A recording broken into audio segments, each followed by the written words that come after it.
Well, I think we're about ready to start. We do have a quorum of the Mock City Council members and our last City Council member to join us. Perfect timing.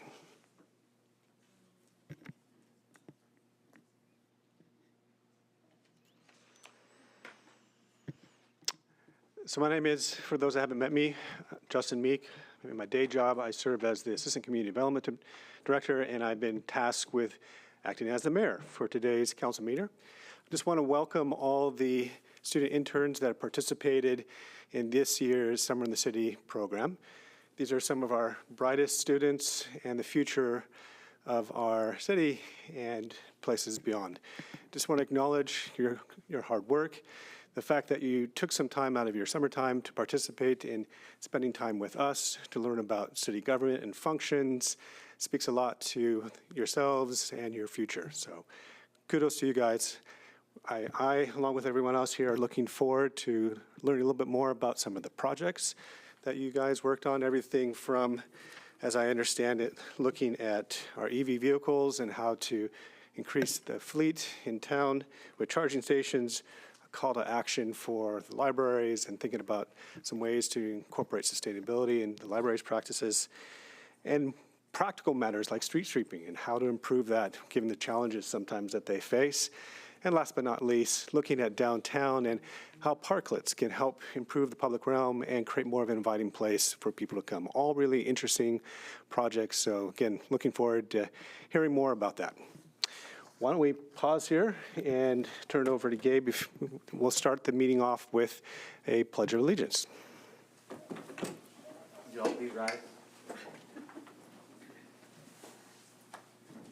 I pledge allegiance to the flag of the United States of America and to the republic for which it stands, one nation, under God, indivisible, with liberty and justice for all. Thank you. All right.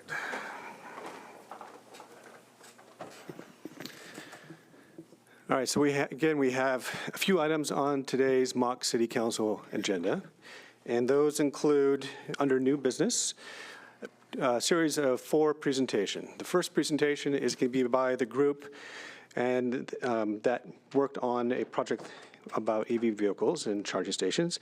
The name of this particular presentation is called Evaluation of Internal Services Division. And why don't we go ahead and have that first group come on up. Join Jessica if there's enough space, and there's some overflow seating on the side, and she'll help get you situated for giving this first presentation. Thank you.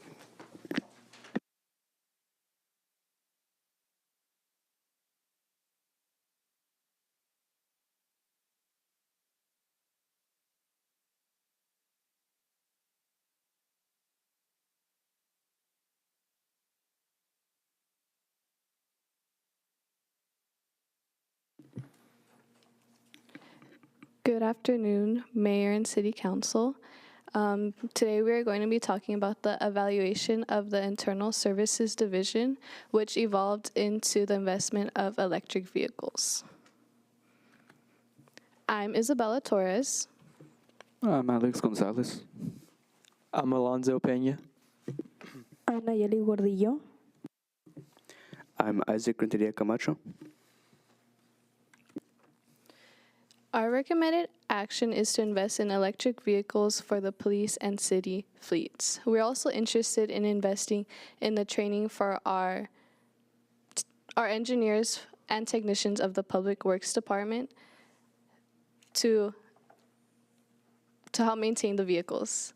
Furthermore, to sustain our fleets, we are asking for the collaboration of the solar charger company Beam. These investments also help advance the city's goal for the 2030 Climate Action Plan.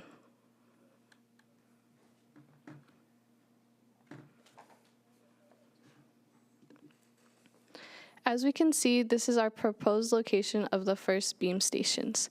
To implement these charging stations, we would need a location that is preferably in a parking lot and that is easy and accessible towards all the departments. In one of the photos down below, we can see by the public library there is already a charging station for electric vehicles.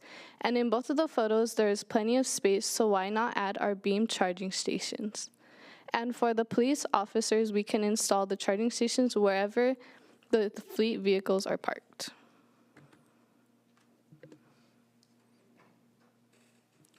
Part of the reason we decided to come with this initiative is due to the fact that the Watsonville needs investment in the Internal Services Division. Watsonville's Public Works Department, which manages our city fleet, received a total of just 1.22% of the city's approximate $160 million budget in the 2022-2023 fiscal year. And if this is the case, it sounds really concerning. Other cities have begun this process slowly, such as Fremont and Palo Alto, when they implemented the Tesla Model Ys into their police fleets, and so far it has been a good success for them. Furthermore, we need to start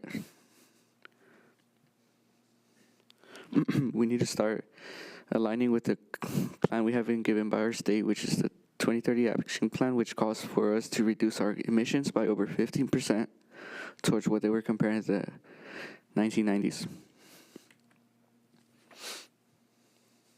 Our current fleet holds about a dozen vehicles, which consist of F-150 Lightnings, Ford Mach-E Mustangs, which is a good step in the right direction, but I feel like we could start adding more steps in order to set our goal. And our city already owns a garbage truck, which I believe we could continue adding more steps in the right direction. As you could see in the chart, transportation accounts for over half of the city's greenhouse gas emissions. Of course, while the majority of these emissions are from the public, we believe that the city has to set the trend of electric vehicles and lead by example. The main reasoning of this proposal is based on the reduced carbon footprint that electric vehicles will produce, which helps the city of Watsonville come closer to meeting the goals set forward by the Climate Action Plan. Additionally, while the initial costs for electric vehicles are higher than traditional cars, the increased cost is offset as the vehicles save money on both gas and overall maintenance. Next slide, please. Electric vehicle engines have a lot less moving parts compared to regular combustion engines, which is the reason money is saved on maintenance, as there are less things that can go wrong. But like any car, things do go wrong, especially for cars that see extensive use like police vehicles. In order to repair and maintain these vehicles, specialized training is required, as dealing with high voltages can be dangerous if inexperienced. Now, Watsonville isn't the only city thinking about going electric with their fleets. We conducted research into other cities, both local and statewide, in order to determine if other municipalities had made the change, and we found that the city of South Pasadena had gone 100% electric, buying Tesla cars for both patrol and administrative purposes. They found that they would save over $400,000 in 10 years by making this change, not to mention the reduced carbon footprint that comes with EVs. South Pasadena also collaborated with the Primary Power Service, Southern California Edison, to upgrade their grid to support the charging stations. PG&E could help the city of Watsonville through their own EV fleet program, which installs the chargers and offers to pay a significant portion of the costs.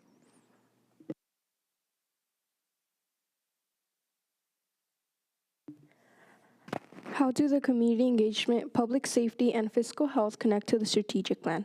There is going to be easy access to the EV charging stations, which makes them a more practical option for the residents. Transportation can create interconnected transportation system and land use pattern that shifts travel from personal automobile to walking, biking, and public transit, expanding the use of electric vehicles and related infrastructure and improving the city's vehicle fleet. Less car maintenance for EVs benefits the community in several ways, although it's important to note that EVs still require some maintenance. Benefits stem from the reduction in certain types of maintenance compared to gasoline vehicles. Next slide. Less pollution and climate adaptation are key components of a strong public safety strategic plan because they directly improve the community's well-being. Less pollution reduces respiratory illnesses, improves air and water quality, leading to a healthier population and a more pleasant environment. This boosts quality of life and reduces healthcare costs for the community. It prepares the community for the impacts of climate change. This protects lives, infrastructure, and the economy, ensuring the community's long-term resilience and sustainability. It fosters a safer and more secure environment for everyone. Fiscal health ensures the strategic and efficient use of taxpayer funds by aligning financial decisions with government priorities and utilizing the community's taxpayer to support major projects. Therefore, clean renewable energy benefits us as a community by reducing our exposure to dangerous weather extremes from flooding to drought, the health and well-being of older people, workers in agriculture and construction trades, and those who live in lower income communities. Okay. The estimated cost for the initiative is approximately $2,475,000.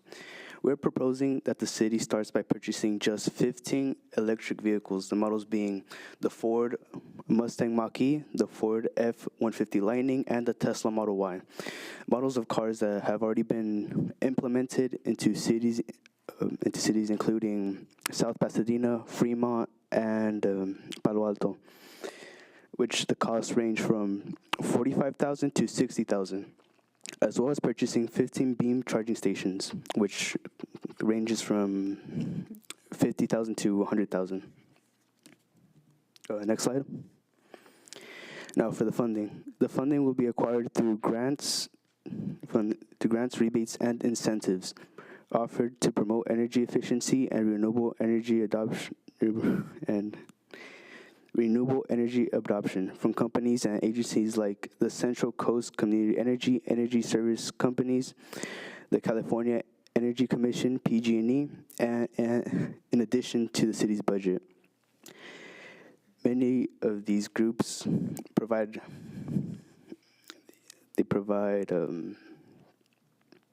programs like the Electric Fleet Program from PG&E and the Electrify Your Fleet and Charge Your Fleet Program from Central Coast Community Energy that can fund for a lot. Next slide. If our recommendation is not taken into consideration, here are some alternative actions. We can look at different financing options. If we don't have enough funds to buy the electric cars, we could try working with companies to lease electric vehicles.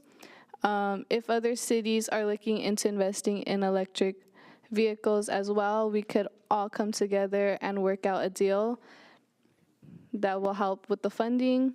There are also hybrid vehicles which run on both gas and electricity. If the city is not fully invested in switching over to fully electric vehicles, having a component to switch over to electric is a really nice alternative to reduce greenhouse gas emissions. Here are some of our overall thoughts. This initiative will have a positive impact on the city's 2030 climate action plan. With the technology advancements happening in the world, investing in electric vehicles allows our community to grow. This concludes our presentation. Thank you. Any questions? Thank you for the presentation. I want to open up to our fellow council members for any questions that they have for the students about this project. Please. So I saw that you called you looked at South Pasadena, Fremont, and South Palo Alto. Their median household income ranges from $128,000 to $220,000 compared to Watsonville's $74,000. How I know you mentioned grants. How would this be possible here in Watsonville?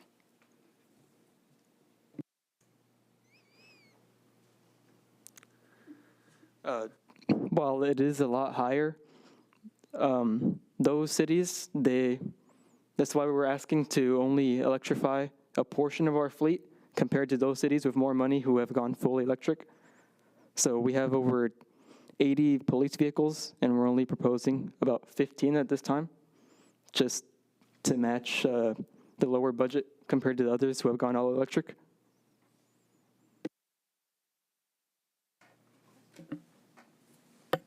Please. Part of the plan is to purchase 15 chargers. Are those available to the general public as well? Yes, they should be. And with the PG&E program, as I mentioned, they will install those chargers for us. And it's not just, while we're only able to do a portion of our fleet, are there other agencies that might be in the area that would take advantage of those chargers as well? Maybe the county or the school district or other large fleet operators? Yeah, we have the proposed areas where it wouldn't just be for the city. It would be for other uses. Any other questions? Please. Thank you for your presentation. It's very important work that you did. It's very important for our community that we start to move in this direction. I wanted to ask about a couple of questions. One was, I know you compared to other cities, and I think some of what we already have invested in as a city, but why these vehicles specifically? Well, for the Ford and the Lightnings, the city actually already owns around 10 of them, and those seem to be going well. And the Tesla Model Ys have been one of the most popular uses for the police, so they've already been tried and tested, which is why we're selecting those. Thank you. One other question was, in your research, did you determine potential fuel savings by using the charging stations? No, I don't think we did. Thank you. I was going to ask a similar question. You mentioned that for some of the jurisdictions, whether it's Pasadena or Palo Alto, they invested in additional cars and expected to see a cost saving over the next 10 years. Could you elaborate a little bit further on where those costs are saved? Is it from maintenance? Is it from gas sales? What was the basis for that savings for that jurisdiction over time? It's from, of course, the maintenance, as they require less, and the fuel. The electricity is a lot less expensive compared to purchasing fuel for the vehicles. Thank you. All right. Yes, please. Thank you for your presentation. That was great. One question, heaven forbid we have a blackout. Do we have a backup plan? I'm sorry, could you repeat that? If we don't have, you know how they're solar powered, do we have a backup plan if there is no, the whole grid goes offline? So the Beam charging stations, they actually have solar panels on top of them. So they're built to withstand like grid failures, as they could run off the solar.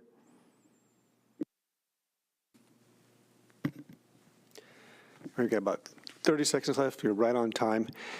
You mentioned a couple things about greenhouse gas emissions and reduction in greenhouse gas emissions as called for in the city's climate action and adaptation plan and also in state initiatives, and that the transportation sector is the largest sector at 53%. Can you also speak to, in the city's adopted document, the CAP, whether this was one of the implementation or strategies for reducing greenhouse gas emissions? Did you find that in your research? Go ahead. Yes, the city has in their strategic plan, they have had plans to electrify the fleet, but we feel that this has to be a problem that we have to address sooner than later. Very good. Well, I think that's the time we have allotted for. We want to make sure that we give everyone a chance to give their 15 minutes, and appreciate the time in your presentation, and we'll move on to the next group. Thank you.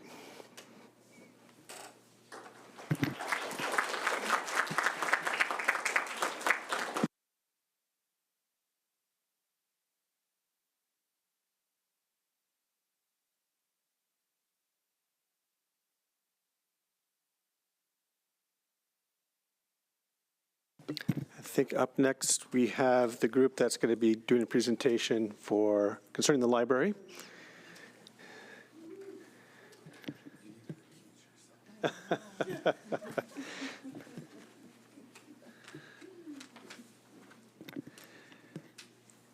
Welcome.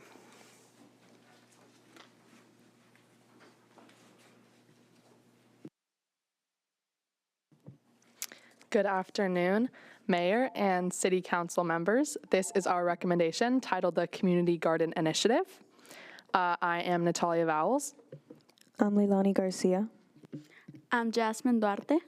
My name is Alyssa Oliver. And I'm Jasmine Delgadillo. We have designed an initiative that contributes to the library's latest structural development proposal titled the Atrium Project. More specifically, its allocated spot for a community garden in hopes to influence more sustainability overall within the community as well as environmentally. Our recommendation is a tiered initiative, with the first course of action being to give the opportunity to the Watsonville community to rent out gardening tool backpacks and grow boxes to further community engagement, and the second course of action being that the library begins a service of a series of gardening and cooking classes that work in partnership with the community garden grown produce. So the library has hosted many community projects and programs, sadly, however, most of which have not been environmentally focused, besides an event earlier this year in April on the 5th called the Secret Garden Plant Swap Party. We hope that with our recommendation, we can help the library expand its newest environmentally focused project called the Atrium Project. Next slide. Thank you. After the pandemic, libraries across America have been struggling to get people through their doors. And as a result of wanting to increase patron foot traffic to the library, the Watsonville Public Library has planned to add an outdoor cafe and meeting space on the second level of the library. This initiative is called the Atrium Project. As a part of this initiative, there is a reserved space for a community garden made up of 12 to 15 planters, which would be located on the picture on the windows near the second floor of the library. This space for a community garden presents the opportunity for increased community engagement. Next slide. With the community garden, we want to add gardening and cooking classes. The cooking class would be more of a demonstration, and it'd be 1 to 2 times a month. There will be a max of 30 participants per month. In the cooking class, we would use the library's cooking cart to demonstrate recipes patrons can replicate at home with the garden's produce. Along with the cooking classes, we are also proposing gardening classes, which shows participants how to properly care for produce being grown in the garden. These classes would be happening about once a month, showing them hands-on experience. To do this, we propose grow boxes that will be given out in the gardening classes.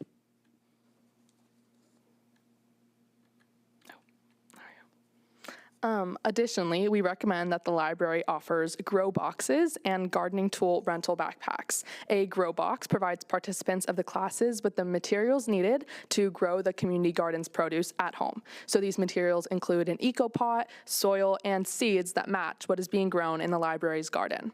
These grow boxes will be given out in partnership with the gardening classes, as mentioned in the previous slide, and can be assembled as part of the gardening classes curriculum.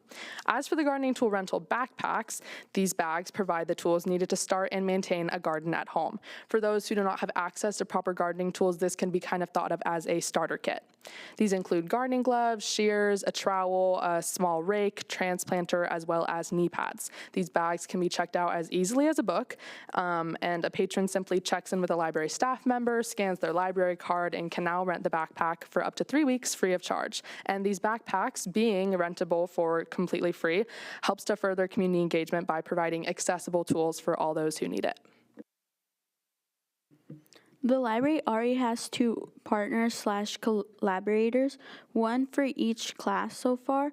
For gardening, it'd be Esperanza Farms, which is a community farm, and for cooking class, it'd be Community Health Trust. The Community Health Trust already hosts cooking classes at the library, but with our classes, they'd input what's growing in the garden. This project would open up the opportunity to have more collaborators. Our proposal brings both physical and mental health benefits to the community. Gardening helps reduce stress and anxiety, improves overall mood, and gets people moving, boosting physical wellness. When these gardens are a part of a community space, they naturally bring people together, creating a stronger sense of unity and purpose in Watsonville. They also support the environment by promoting sustainable local growing. Altogether, they help us build a healthier, more connected community. By combining this proposal with the Atrium Project and gardening planters, the library becomes more than just a place for books. It becomes a hub for well-being and connections. It offers opportunities for people to come together through shared interest programs and hands-on work. Gardening gives people a chance to connect with nature, with others, and a sense of accomplishment. It creates belonging. With projects like this, the library becomes a space where people can grow not just plants, but real connections. In this picture, Music in the Plaza, it shows community engagement, which is what we're also aiming for. So in terms of fiscal impact, there are many costs to address since our recommendation is tiered. The first cost breakdown is for the gardening tool rental backpacks. So these backpacks include the materials seen on the slide before you. And the estimated cost to assemble 10 of these backpacks from our individual research of good, reliable materials is around $840. But this is the estimated cost without local donation or discount, which we do expect to receive upon the implementation of this recommendation. Additionally, these tools could be subject to theft as well as replacement costs, so that must be taken into consideration and expected. As of right now, we expect that to be around $100 to $200 a year, depending on popularity of the backpacks. We also need to consider the fiscal impact of a grow box. Though the boxes would be included in the gardening classes, they would not be provided by our gardening partners, but instead would be provided by the library. As we are basing our initiative on environmental sustainability, it was important that the grow pots given to the attendees of the gardening classes were plastic-free and environmentally friendly.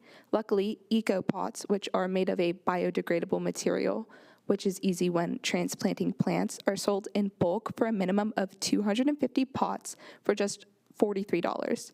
The soil that would be provided with these kits would also be chemical-free and would cost about $10 per bag, and we are recommending to start with about 5 bags. As for the seeds, each packet would cost around $3 depending on the plant species and variant, and depending on the implementation of said recommendation, the attendees of the gardening classes would be able to select the seeds that they would grow based on the current growing season. We have gotten cost estimates from local places like Home Depot. This cost estimate specifically is a quote for the rental backpacks mentioned before, and as you can see, it's about $200 cheaper. With that, we have other possible donors from places like Ace Hardware and Tractor Supply that have also shown interest in supporting our project. It's also a note to say that Home Depot has said specifically that if we go in person, we could get a bigger amount of discount. Additionally, as for physical impact, for our recommendation, we also have to take into consideration the labor cost. The cost to begin to pay library staff according to their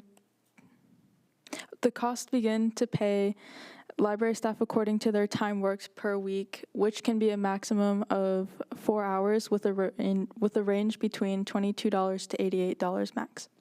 And to save some money while also achieving more community service and engagement opportunities, adults and students can be able to volunteer. Prior to volunteering, they would need a prerequisite, the prerequisite being that they have attended at least one gardening class. For funding, we looked into grants. California has a few grants open for community gardens in the library. The two we looked at are Sustainable California Library Grant and LSTA Community Impact. If the grants don't cover everything, then we could look into Measure R and the Friends of the Library. Our last resort would be the library's budget. If the council decides not to implement our recommendation, the absence of our initiative would mean that patrons would have less access to tools at home without purchasing their own and would not have the opportunity to get together with others throughout the community to learn how to cook sustainably and or garden. So, as an alternative, we recommend a seed library. A seed library is where patrons of the library could take home a variety of seeds completely for free and plant them wherever they would like. To repurpose materials that the library already owns, each seed type would be stored in a different drawer of a former card catalog. These drawers would be kept in the back rooms of the library to prevent the public from abusing the services of the seed library. In order for patrons to see the type of seeds that they would like to select, they would be shown a list, and from there could pick out what they would like and take them home. But if the space within the atrium isn't used by our initiative, it would still be there, but it could be used by other programs or as additional seating. So, with our recommendation, we hope that if it is carried out, the Tools for Rent brings more equity into our community, and that the gardening classes provides more diversity and direct sustainability. And lastly, that culinary education makes way for the opportunity of more positive health and better habits.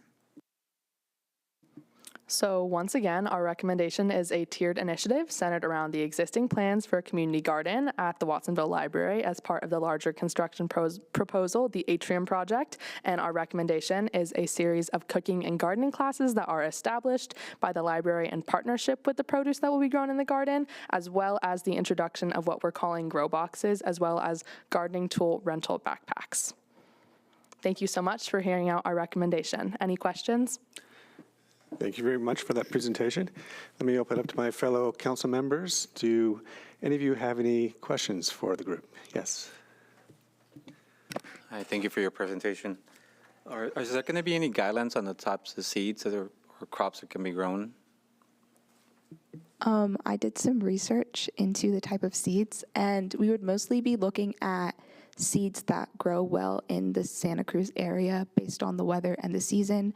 So we're thinking potatoes, different types of green leaves, carrots, possibly tomatoes, but those would need more maintenance. So it really depends on the amount of people who are willing to participate in the garden as well as the weather. Very good. Thank you. Please. Since there's already a use at the library and it's historically a quiet place, would there be a restriction on, say, power tool use in the garden area? Besides the building of the Atrium Project, there wouldn't be any use of power tools in the garden. It would all be handheld and like watering cans over hoses and hand trowels and rakes and things of that nature. Please. You mentioned the Atrium Project. Will this require the library to hire more employees? Not necessarily. We are looking at having different members of the library staff possibly working on the garden for an hour or two per week, but we are mostly trying to get the community involved in taking care of the garden. And it wasn't really explained in our presentation, but we have had conversations with employees of the library who are willing to make this more community service space, specifically for high schoolers looking to earn their hours in order to graduate.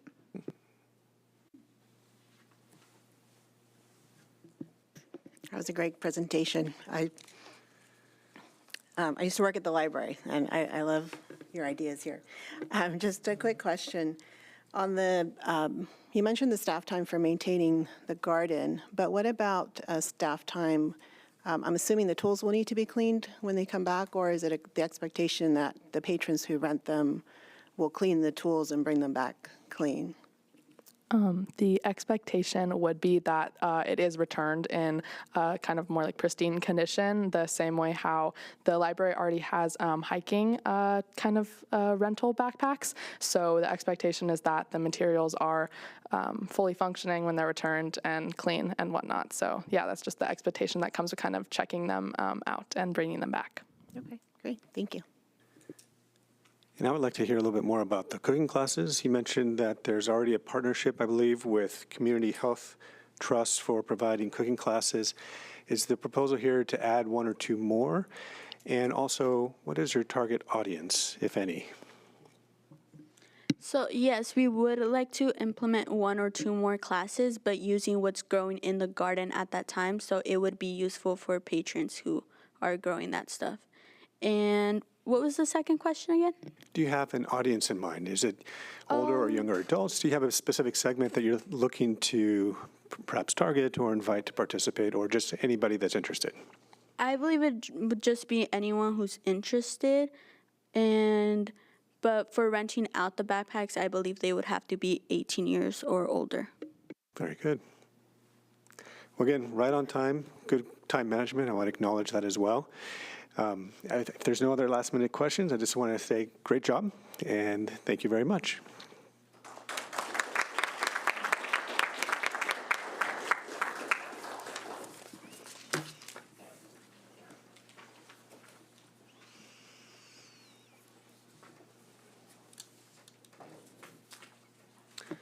Looks like the next group is going to be talking to us about street sweeping.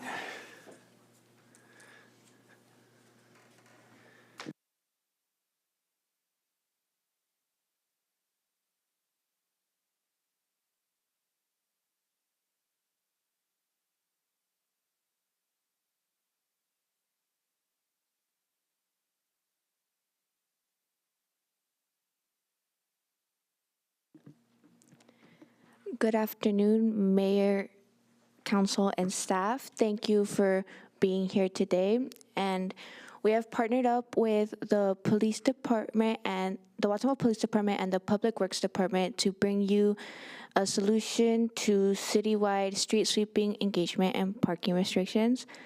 My name is Nicole. I'm here with Cindy, Emmanuel, Angel, and Myra. What is street sweeping? Street sweeping is the process of cleaning streets using specialized vehicles called street sweepers.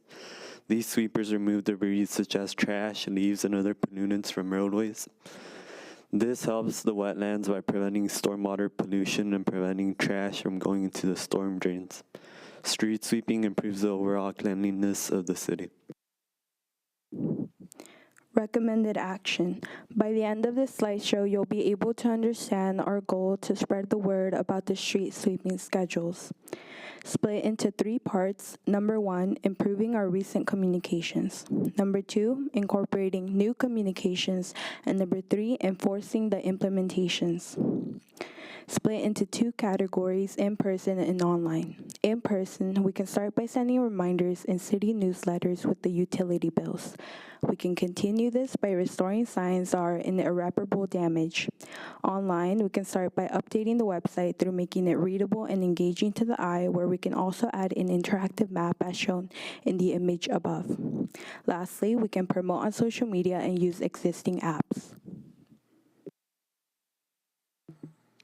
Every day, at least 30 parking citations are given out. This is due to Watsonville hiring a police officer enforce the no parking rule. The majority of the residents who received the citations has said that they didn't know about the street sweeping schedule, which is why they didn't move their cars on time. This leads us to the majority cause on the streets not being clean, which has also been a lot of complaints. People don't move their cars on time, and this causes the streets not to be cleaned properly.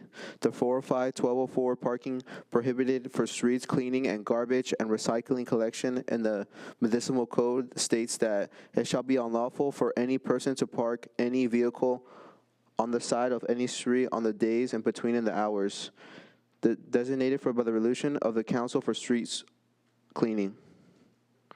Garbage and recycling collection purposes, each side of each street shall be posted with signs giving notice of the days and the hours of the parking prohibitions.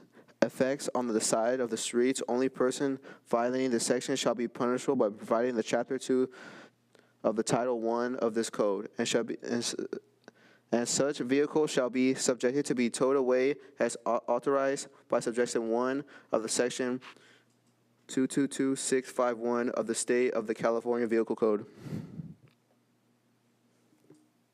Our solution to this problem is to make street sweeping schedules more known to the residents of Watsonville and to make it more easily accessible. To start, an interactive map should be added explaining the street sweeping schedules for each address in Watsonville. And the signs are in desperate need of being kept track on since some are vandalized and need fixing. An app we could use for this is the See Click Fix app, which lets you track the vandalized signs as well as note down what the problem is. Another idea is to use an app called Street Cleaning Reminder located in the App Store, letting you know the schedule weekly and reminds residents to move their car.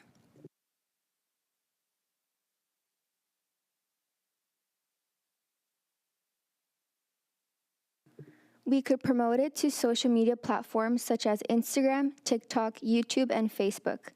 As for offline, reminders would be sent through mail and the street sweeping schedule would be advertised in the Pajaronian. As you can see in the image, there are a couple of problems with the street sweeping websites. The text is difficult to read since it goes off the white background. A lot of contrasting colors are on the page.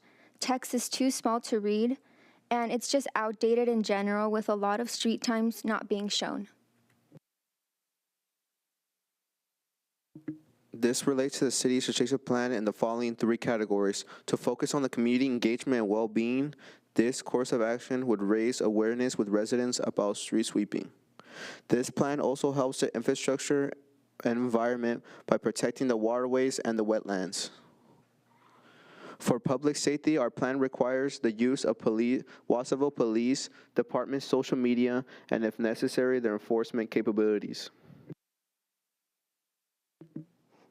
The financial impact of this project is straightforward and not costly. To restore the no parking sites to good condition, it would cost $180 to $190 per sign depending on the damage. This would help residents be able to have a reminder of when their street is being swept. To promote on social media, there would be no additional costs. The social media person for the Watsonville Police Department, who is Erica, would promote the street sweeping schedule on the social media page. A reminder to remove your car on your street sweeping day, and the website address for the street sweeping schedule will be promoted in the Pajaronian for $160. Finally, a reminder would be added to the newsletter with the utility bills every month, so the cost for promoting via mail wouldn't cost anything. If this course of action, if you guys decide not to take this course of action, the complaints will continue and the streets will also continue to be dirty, and overall the wetlands will also be impacted because the trash and the oil spills from any cars will lead to the storm drains, which lead to the wetlands, and over time it can make the wetlands uninhabitable to the wildlife that lives there. Allow me to share with you some key takeaways from this presentation. First, communicating our services can improve relationships between the people and the decisions made by the City Council. Next, improving recent communications will ease the need for law enforcement. This means using what we currently have, making it better, will make people conscious of moving their cars at the applied times. Lastly, the lack of street sweeping will affect the city's overall well-being. This includes a person's health, the surrounding wetlands, and the city's aesthetic. Thank you. Are there any questions? Thank you for that presentation. Let me turn it over to our fellow council members again with any questions. Please, go ahead. Considering we want to switch the police cars to electric vehicles, were you and your research looked at other cities and looked at street sweepers that were also electric? Electric-wise, we didn't think about any of that, but as for like street sweeping in other cities, we did take a lot of inspiration from Ontario, who implemented a street sweeping plan that was similar to this plan, and it worked out really well over there. So we're hoping that the same thing can happen in Watsonville as well.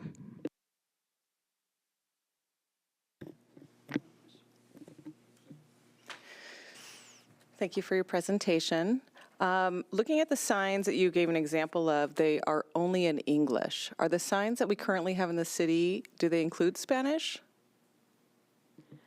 Currently, the signs do not include Spanish, but we're hoping that if we do promote it a lot on social media, we'll have it all translated there to Spanish or possibly even other languages, because a lot of things have been moving to social media or online, so we're hoping that people will just be able to go online, see when their street is being swept and whatever language they need.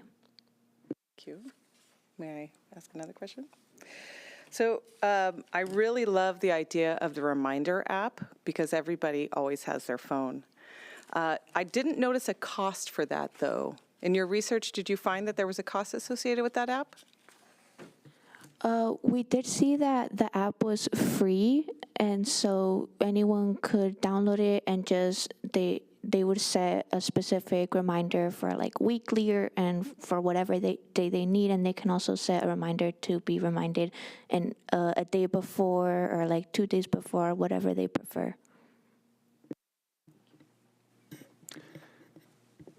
I have a quick question, then we'll come back. It's also about that reminder app. I appreciate the very practical ideas of providing more information, whether it's an interactive map or making sure the signage is legible and in good repair. Regarding the reminder app, do you have any stats or any examples of communities that implemented it? So what were like the rates of groups not adhering to sweeper days and whether they saw an improvement once the reminder app was utilized?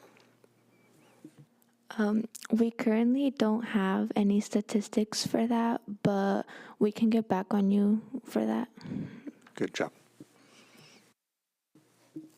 So thank you for your presentation. You mentioned the cost of the signs is $180 to $190 per sign. How many signs would need to be replaced?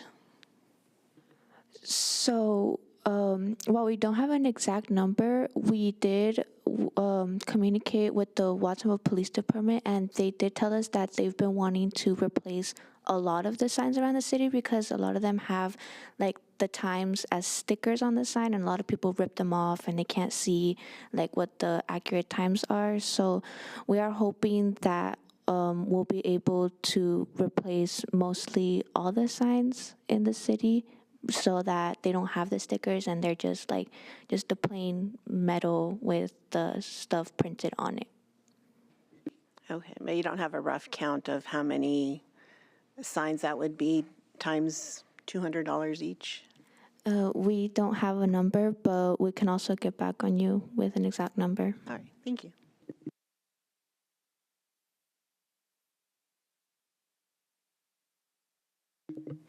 So I'm a city resident, and obviously where I live, we struggle with no parking because of the sweeping. Have you guys thought of anything that would help? Because I know the times were 7 to 12 to be a reduction, as in 7 to 9 or 7 to 10 instead of the 4 hours. We did for the parking issues, and we did look into that a lot. And as for reducing times, we do think that could be possible, but we give a lot of time because the city gives a lot of time because they never know like what time the street sweepers can get there, or like they land on the same day as the garbage pickup as well. So it's just like they would like to be thorough with the cleaning, but we are hoping that maybe we can look into reducing the times if it's possible. Thank you.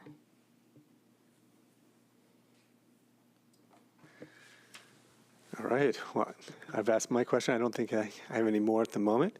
If there's no further questions, again, want to acknowledge you guys for coming up here, presenting before us, and sharing with us your work and on this important topic. Good job. Thank you.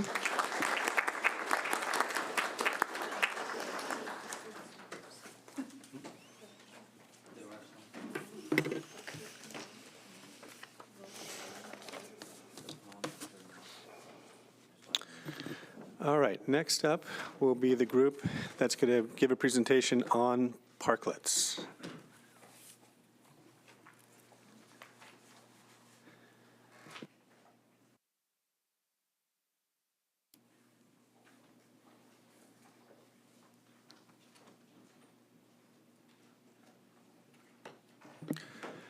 Looks like we have a few handouts to share. Oh, perfect.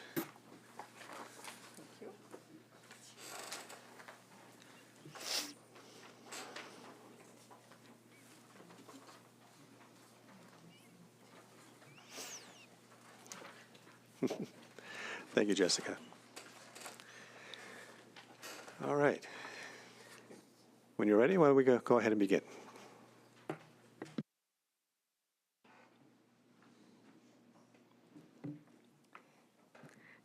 Good afternoon, council members and staff. My group and I are here to propose a parklet on Peck Street.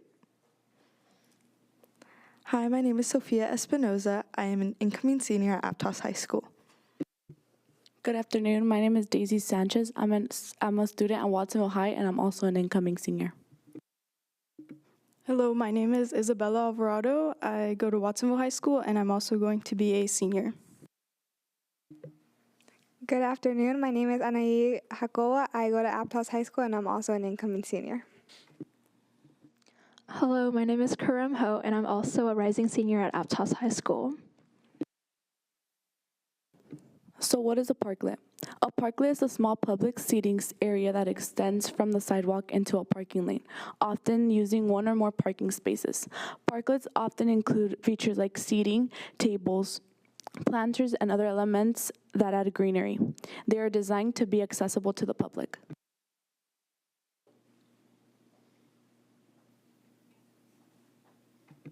Our recommended action is for the City of Watsonville to implement a parklet on Peck Street, creating a space where the community can come together through food, art, games, and more.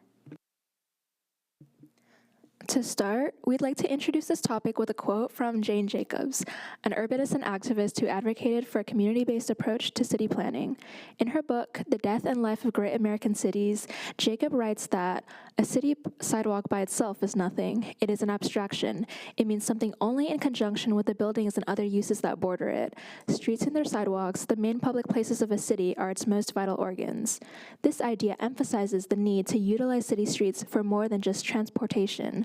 Streets have the capacity to bring together a community and to be the soul of a city. Today, Watsonville is facing a critical lack of outdoor communal spaces. The national average park space per 1,000 residents is 10 acres, while the average park space per 1,000 residents for Watsonville is only 2.25 acres. On top of this, Ramsey Park has been closed for renovation for a year now, limiting residents' access to parks even more. This amounts to only 1/12 of park space compared to similar cities like Santa Cruz and Capitola. It's clear that our city isn't as attractive to pedestrians, which is why we recommend implementing public activities to increase pedestrian traffic. Since the pandemic and the resulting demand for outdoor dining spaces, an estimated 81 parklets have been implemented throughout Santa Cruz County, but Watsonville currently has none. In previous years, however, there have been attempts to bring parklets to Watsonville. The parklet in front of Slice Project Pizza, built in 2021, was the first parklet in the city. It featured a wooden deck and barrel tables, but lacked seating elements and decoration. The business owners of Slice were also not actively engaged with drawing people to the parklet, and patrons complained that Main Street traffic made them feel uneasy while they were dining. According to one of the owners, it just doesn't get a lot of use outside of the Strawberry Festival once a year, and the parklet was eventually taken down after around 2 years. By implementing a parklet on Peck Street, which doesn't get a lot of usage otherwise and is at a distance from traffic, people will feel more at ease with utilizing the parklet along with the additional activities and services that will be provided. The aim of the parklet implementation is to first off improve sidewalk safety, and that's by adding that sidewalk extension. Additionally, we hope that the parklet will increase public space, which was mentioned to combat that lack of park space within Watsonville. We also hope that the increased space would add more community involvement and bring more members of the community together around that plaza area on a day-to-day basis. And we consequently hope that that additional foot traffic would then increase business revenue and that of the city. Additionally, a parklet is also quite sustainable as the reduction of parking spaces will promote walking and bicycling, and additionally the greenery that we hope to add within the parklet will also improve the air quality around for all the residents. The temporary parklet would serve as a 3-month trial demonstration on how we would implement a parklet space. We would host pop-up vendors every other Monday, set up giant lawn games, and collaborate with local artists to showcase their artwork. The parklet would create an inviting public space for people to gather and connect. Most importantly, it would help bring the Watsonville community closer together by activating and underutilized area of downtown. The permanent parklet would include many of the same features as our temporary one. We would hope to have picnic-style benches to encourage community interaction and gathering. Additionally, we would envision having food trucks on site to offer a variety and attract visitors. We plan to collaborate with local artists to create a street calming mural, providing a larger space to showcase the community art. Our goal is for the parklet to bring more people downtown permanently, increasing tourism and supporting the growth of local businesses. We were also exploring the idea of creating a student-led program where high school students could help plan and schedule the food truck rotations. So our target audience. The plaza is a great place where many different types of members of the community come together for events like the Farmers Market, the Strawberry Festival, Earth Day, and many more. However, on a day-to-day basis, if we go down to the plaza, it's mainly a gathering space for the older generation, which is great. But looking at Watsonville's demographics, 15.1% live at or below the poverty line, 83.1% are Hispanic, and 31.5%, nearly one-third of Watsonville's population are under the age of 18 years old. Therefore, we took this information into account when designing our plan for the parklet, and that's what led us to have lawn games, food trucks, and overall just accessibility. Our parklet plan aligns with the goals of creating an age-friendly and inclusive community. Its location near the Youth Center, Cabrillo College, and Watsonville High School would make it accessible to young people to support intergenerational engagement. By connecting with expanded learning opportunities, the parklet could serve as a central space for providing more opportunities to the diverse communities of Watsonville, especially the underserved youth and minorities. We would also propose continuing the partnership with PVUSD to support expanded learning, a student-led planning committee that could take part in shaping the parklet project, giving students a voice while strengthening their connection to the local community. Our parklet would also support the strategies aimed to helping current businesses grow and thrive by attracting more tourism to downtown Watsonville.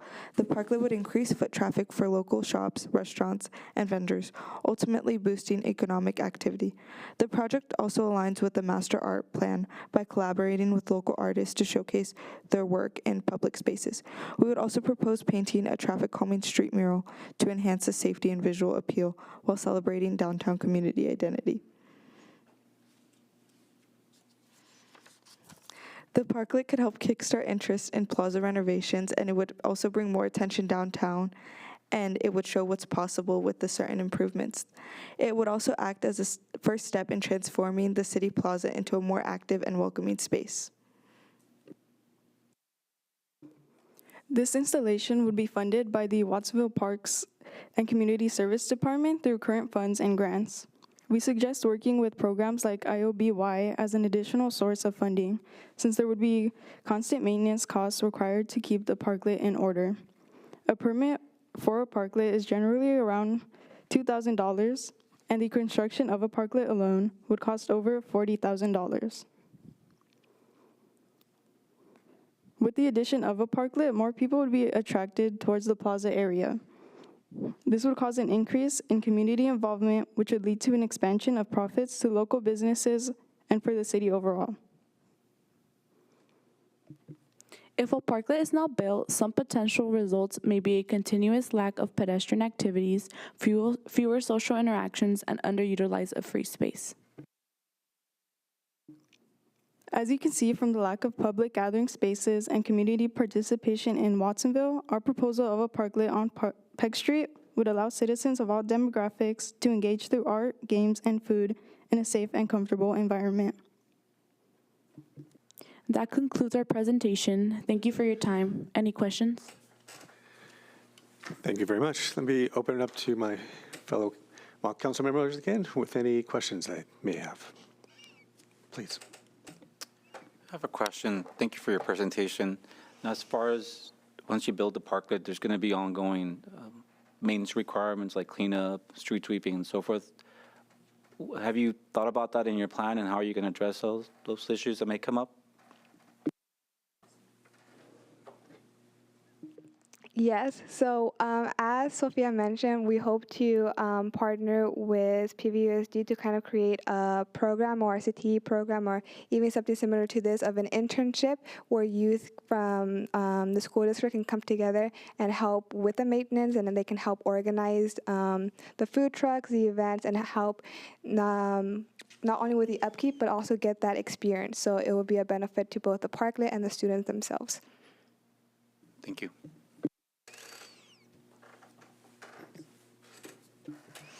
Thank you for your presentation. That was really great. However, I have a concern since there's a farmer's market every Friday, and if these are permanent installations, how is that going to work? Yes, that's a really good question.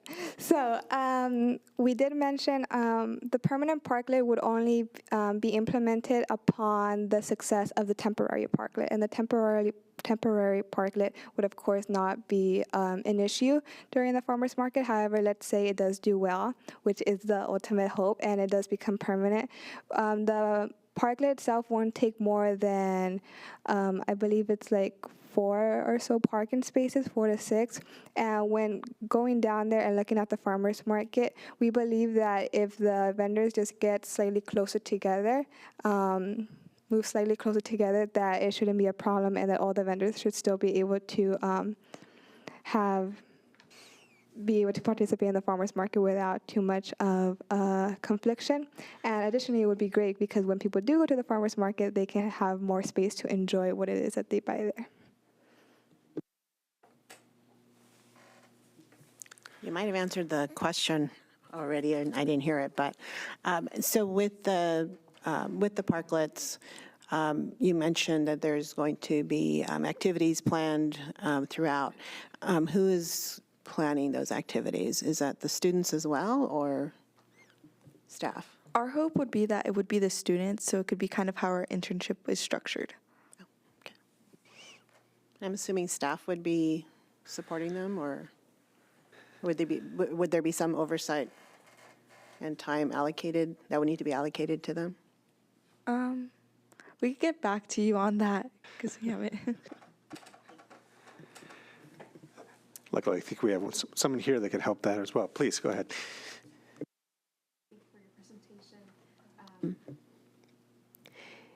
How many parking, are you guys going to require to get rid of parking spaces in that area? Or is it going to be like towards the grass, or how is that going to be implemented? Essentially, yes. If it's permanent, we would take up about 4 parking spaces as seen on the image. Those would be around the parking spaces that would be taken up. And you mentioned that the cost would be $40,000. Is this for the temporary or the permanent? That would be for the permanent, around 40, roughly. How do you estimate this cost? Well, we estimated based off the permit that we have to get with the city, and also regarding the type of things we want to add to the parklet. So like the games and then the seating, and then we were also thinking of adding some greenery, some planters. Okay, thank you.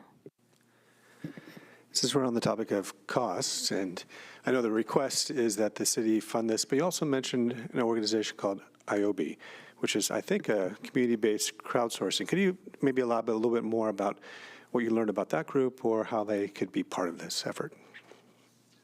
Yeah, so IOBY is a program that actually helps with projects like this, and it basically helps raise money through crowdfunding. Yeah, and it helps out like in neighborhood projects. Thank you.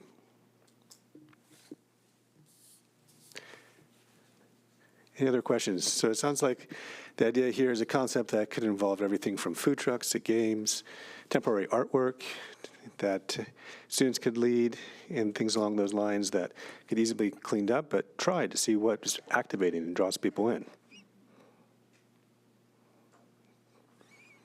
Obviously, this is my project, so. You guys did a great job. Any other last questions? Or otherwise, I just want to acknowledge you guys did a wonderful job, as did the other students here today. Hopefully you got a lot out of this, as well as the audience as well. Thank you.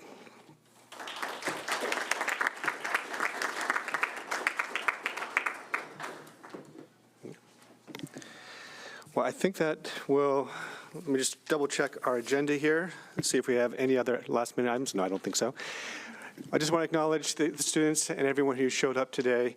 It really speaks to these kids who are potentially going to be our new leaders in the future. The fact that they spent a summertime learning, researching and growing, and then coming and getting experience presenting before Mock Council. This is designed to be low stress, but it's always challenging whenever doing public speaking, especially with adults. So just want to give a shout out to all of you. You did a wonderful job. And everyone here, if we could just give another round of applause, please. I guess I'm going to adjourn this meeting then.